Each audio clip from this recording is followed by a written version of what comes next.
Hi, welcome to the channel again. Now today we're going to be talking about some of the Euro 2024 matches that have already taken place in the last couple of days. But before we do that, please remember to subscribe to the channel and to like this video.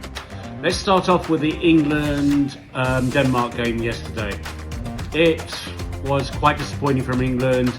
The players like Foden and Kane, even though Kane scored a goal, they seemed to be in a bit of disarray. Even Rice was not on his best form either.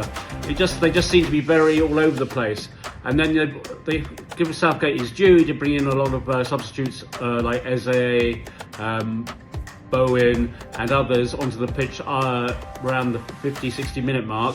However, even they didn't seem to really pull their weight. Eze seems to be, I don't know, maybe overawed on everything, and his passes were just not meeting people.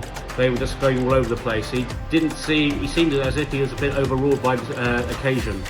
Other people like Winks played okay, but I mean, the point being, they just weren't up to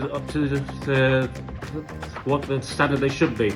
They were running around a bit like headless chickens, to say the least. That's why we've obviously only ended up with a draw, because they were not playing to their best abilities. And then when you see also teams like Slovenia and Serbia getting a 1-1 draw, it was good for us. However, we have got to step it up if we want to definitely win this group. So our next match we have to win and take it to the next level. Then let's move on to Portugal. Portugal v Czechoslovakia. That was a very good game. Very fast, very entertaining.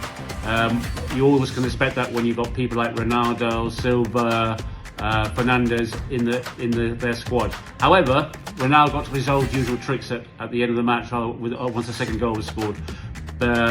We always see the best and the worst of Ronaldo in games. His best obviously when he's playing, the worst when he plays up and makes stupid signs and gets aggressive with opposition players, as he did after the goal was scored, throwing a mini tantrum at the goalkeeper and other players. So, but that's what you expect with Ronaldo anyway. Let's move on to the Scotland-Switzerland game. Now, that was a much improved performance by Scotland. They were much more decisive. They were much more attacking towards against the opposition.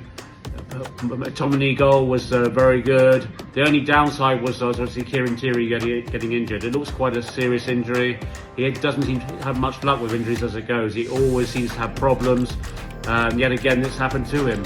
However, generally the Scots played much better, giving themselves a chance to get through to the next round. But they have to play like that again in their final game to make sure that they get through. They really do need to win the next game as well. And finally, let's go to talk about Croatia. Now they, in recent tournaments, have been superb. They beat us obviously in 2018 World Cup semi-final. Again, they reached the latter stages of the World Cup last term. This term though, it looks like their players have just got too old, like Mudryk, like Presric. They just seem past it. They're not playing to their best abilities anymore.